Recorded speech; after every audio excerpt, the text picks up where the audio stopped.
in a cab on the way to Island Crust, one or two kosher places in Seattle. And with me is Greg Sterling.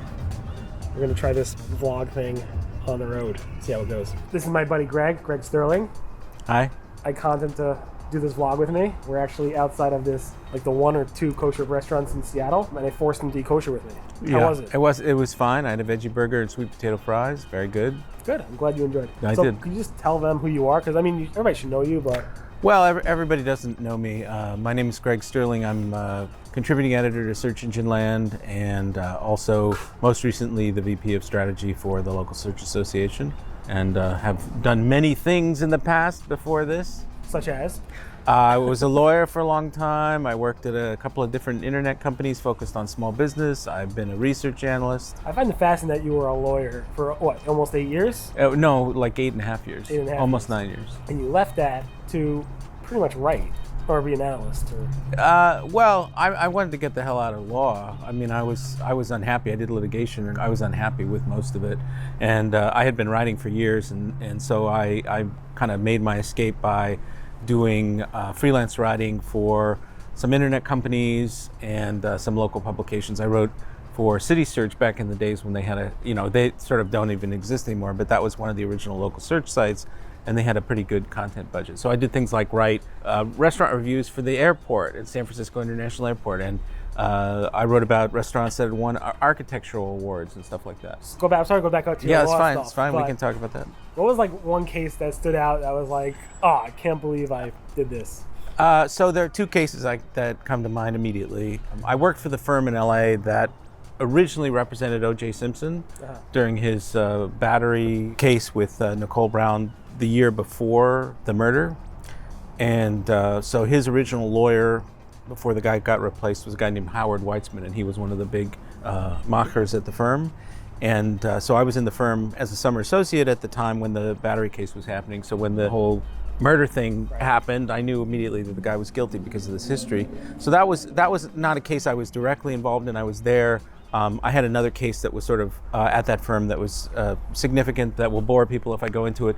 The other case that was kind of fun for me was being involved in a lawsuit with the Cheesecake Factory, where the small firm I was with represented a guy named David Overton, who was the owner of the Cheesecake Factory. So I spent a whole bunch of time through a trial with David Overton and he told me all about the Cheesecake Factory and how he was able to develop the extensive menu that he had. And Cheesecake Factory was started by his parents, and then he blew it up into this giant restaurant chain. So eventually you got sick of all this law stuff, especially these... Well, those are sort of some colorful episodes, but yeah, mostly it's like fighting with people over money. That's what litigation is. Like somebody says, you owe me money, the other person says, no, I don't, and the lawyers fight about it. Okay. But there were some good things that came about from that for me, but we don't need to talk about that. How'd you get into, I guess, the search community? Well, so that was a multi-step process. I got into it through talking about, sort of writing about small business. And kind of the most immediate way, I worked for an analyst firm after a time in about 2000 called the Kelsey Group, which was primarily their customers, their clients were like Yellow Pages publishers, newspapers, and some of these other traditional media companies that dealt with small business. And right about that time, there was sort of more focus on bringing small businesses into search engine marketing. And so we were doing research on how was that going to happen in various ways, what was their receptiveness to digital marketing. I mean, in those days, there was a lot of skepticism about the internet still. That was like 1999, 2000? Yeah. So most small businesses didn't really, you had to convince them that they needed a website. I think my company, Rusty Brick, built a website for a local Chinese shop in like 1995. I was 15. And I had my company when I was like 14. So some people were thinking about it, but obviously by far, nobody thought the internet would be what it was. Right. Now, except for you. You predicted it. No, I didn't. No. Okay. All right. I didn't want to. You and Al Gore. Yeah. Okay. So I went from being a lawyer and writing for City Search to a site called allbusiness.com, which was a portal for small business content, how to do this, how to do that, why you should do this. And then I went to ZDTV, Tech TV, which was an early attempt to marry TV and the internet. and worked on a show there called Working the Web, which was about e-commerce and internet marketing for small businesses. Then I got hired by the Kelsey's Group, and I eventually wound up as a research analyst. And one of the first reports I wrote was about something like, I don't remember the title, I don't think it even exists online anymore. It was like, will search engines destroy the Yellow Pages industry? And we know the answer now today is yes, but in 2000 it wasn't a foregone conclusion because the Yellow Pages had extensive field sales force. They had all the data. Search engines didn't have the data. So just the quality of the experience and the level of information, depth of content you could get from a search engine was pretty thin. And it wasn't clear that was all gonna, things were gonna play out exactly as they did. But my report sort of tried to identify the risks and, talk about different scenarios. And, I don't remember much beyond that. And then after that is when we kind of met at Search Engine Watch. Yes, and I don't remember meeting you. I don't remember meeting you either. Yeah. It was we just sort of happened to be there. Years later, we sort of discovered that we knew each other or something. We just wrote that. So were you there when Gary Price was there? No. So you were there while Gary Price was writing? I came on after Gary Price kind of left. So then you came in after me then? I came on Search Engine Watch after you, after Gary stepped down. I was there. Yeah, no, I was there when Gary was there. So you've been working with Danny Danny Sullivan at Search Engine Watch and the Search Engine Watch. Yeah, for a long time. I don't work with him anymore because he's at Google. Yeah, to be honest, what do you think of that? Well, so jump ship. So no, I mean he told stabbed me. us in the back. No, I wouldn't say that. I mean he said he was gonna leave, and I understood I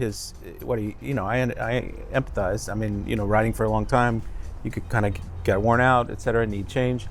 I was surprised when he showed up at Google. That was a surprise to me. And my only sense is that they made him an offer he couldn't refuse, kind of thing. Financially, you think, or it's more of the access he had? I think it's sort of probably a mix. I haven't talked to him about his motivations. I think it's probably a mix of both. That it's a pretty good it's a pretty good deal, and he probably has a lot of flexibility, and it's flattering and puts him in a position of authority. It's kind of in a weird sort of way the flip side. Right. Of what he was doing. He was writing about search from outside of search. Right, and he told me the reason he's doing it is because now he has access to write about search from inside Google, which is a whole new perspective. Yeah. He never liked writing about SEO.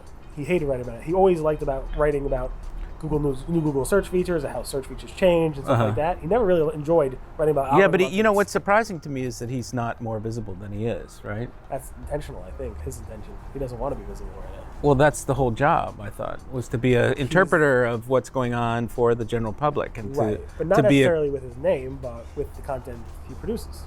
Like today, he wrote a blog post about. But why hire him as opposed to some? Because he knows it well. I don't know. I mean, I don't know. I mean, you hire him in part because of his notoriety. Danny, you're next. I'm interviewing you. We're gonna find out. He keeps turning me down, so I don't know. Yeah, consistent with your theory about anonymity, desire to be anonymous or behind the scenes. Anonymous. He just doesn't want to be on stage at this point in time, or on a video. You think that's like a insecurity thing? I don't think you think he's an insecure person? No, not generally. Danny, if you're up for the challenge, you have to refute that allegation. Yes, we're on record now. All right, let's move on a little bit. Okay. So, started working at Search Engine Watch. Yeah. Then we left Search Engine Watch kind of together. Yeah. All of us kind of started Search Engine Land with Danny and Priscilla. Yeah. I was just in the back seat at the time. I was just like going along for the ride. It was a good ride. Yeah. Still is. It has been, yes. And you kind of you call yourself an analyst, right? At this point, so I don't know how to define what I am, because I'm not a journalist exactly. I'm not really an analyst. I have been an analyst. I'm not taking the position of an analyst. Well, just to be clear, this is the first interview I'm doing. I'm not an SEO or SEM. You don't do SEO or SEM. No. Like me, I don't do SEO or SEM. So yeah, we're the same that way. But yeah, we write about it. Right. And you write about it in a different way than I write about it. Right. I just write whatever I want. And I talk on the phone to people, and then I write stuff. Right. So he does more in-depth. Slightly more in-depth, like about a half an inch more in-depth than you, I think. But so again, this guy sitting right next to me has been covering search since its infancy, really. Well, certainly local search since the infancy of search. I wouldn't say that the entire search industry since. But it's interesting. So I was talking to you earlier about there's very little innovation going on in local search right now. A lot of stuff on the B2B side, a lot of services, a lot of tools, but just not a lot happening on the consumer side. Right. It used to be the case that there was a ton of stuff, lots of experimentation, a lot of startups, and that's just not happening right now, which And is you're gonna fix that. which is disappointing. I can't single-handedly fix it, but You can do it. it's kind of disappointing. There's your new calling. Yeah, you can fund me. You can fund my new No startup. problem. So did you see the thing? You saw the shoelace thing, right? So the Google shoelace thing, which is like it's like events, group dating events on a local level, right? Yeah. And on the one hand, that's great that they're trying something, but it seems sort of strange to me. I think they're trying to figure out what the emphasis is. That's Google. They're always trying to figure things out. Well, it's the project, Area 120 or Area 51 or whatever their top secret innovation lab is called. Whatever that is. Yeah. All right, let's go into the SEO community a little bit. Yes. What's your likes and dislikes? What's your favorite thing about the SEO community or SEM community that you like? That people are inventive, and that there's a lot of generosity, people trying to help each other out, a lot of sharing of information, which is great, genuine collaboration in many instances, so I think that's really good. I like the fact that people get cranky from time to time, What do you dislike about it? Like you wake up in the morning and like, oh. Well, what do I dislike about it? I wouldn't say there's anything in particular about SEO or SEM community that I dislike. I think I sometimes get tired of the same issues coming up again and again and writing about the same issues again. Such as like Well, it's not really SEO or SEM. It's like a lot of the FTC stuff? Or? Well, no. It's just there's a lot of companies and a lot of tools and a lot of claims and a lot of PR that gets kind of exhausting to deal with, Yelp, DuckDuckGo? No, I think DuckDuckGo is very interesting because it's like the first search engine in a while that has any new search engine that has any traction, if we can call it that. It's very small, but and it's around privacy, right? So I think there's just a lot more sensitivity to privacy, and it's causing some people to change their behavior. I mean, I wonder, I was having this conversation with a guy at Square who used to be at Google. We were talking about the challenges of doing search now, that there's so much information. Like when you're doing travel planning or product search or whatever, there's just too much information. And so what you really want ultimately is like an expert opinion to say, here are the 3 things you should consider, or here are the 3 products, the best 3 or whatever. And so I wonder if there's an opportunity, we were sort of laughing about like, the old Yahoo directory where it was sort of human curated and there was less information. And Google came along at a time when there was that just didn't work anymore as a way to organize information. But I'm just wondering if there's another opportunity for something like that, because there's just so much information now and so much noise that people want fewer options, not more. Right. I don't know how many people feel that way. Do you feel that way? We've seen some of that happen, and those companies fail a little bit. I don't know the names, but like these local answer types of engines. Well, that's an interesting thing, right? So there's been all these so-called answer engines. Some of them got bought, some of them have failed, some of them are still around. And Facebook had one, they shut it down. Right. Amazon had one that's sort of still around, I suppose. There's Answers.com. There's Quora, which we heard about today in a conversation. Anyway, it's interesting that nobody has really been able to make that model work. Yeah. It is interesting. We've gone on about 15 minutes, which is usually longer than I want to be. Okay. Because well, we can go on another 15 if you want. Maybe have to split this video into 2. Okay, part 1, part 2. Part 1, part 2. Maybe. We get people to pay twice as much as a result of that. Hey, click on those ads. No, we're pretty much done. I'm just curious, like, what right now? We talk about. So I think you left your job. Or you're leaving your job. Yes. If this is before July 31st, I haven't left my job. If it's after July 31st, I have left my job. And that job was as VP of Strategy and Insights for LSA. And what's next for you? Just he didn't leave his job at Search Engine Land. He's a freelancer. No. I'm still at Search Engine Land. So I'm trying to figure out right now. I mean, I've entertained a number of different things that are sort of coming serendipitously, but I'm trying to figure out, what do I really care about, and what do I want to devote my time to, and what's going to have any kind of impact? And of course, I have to make money. There's that. So I'm working through those issues. Okay. Yeah. And how do people find out about you, follow you?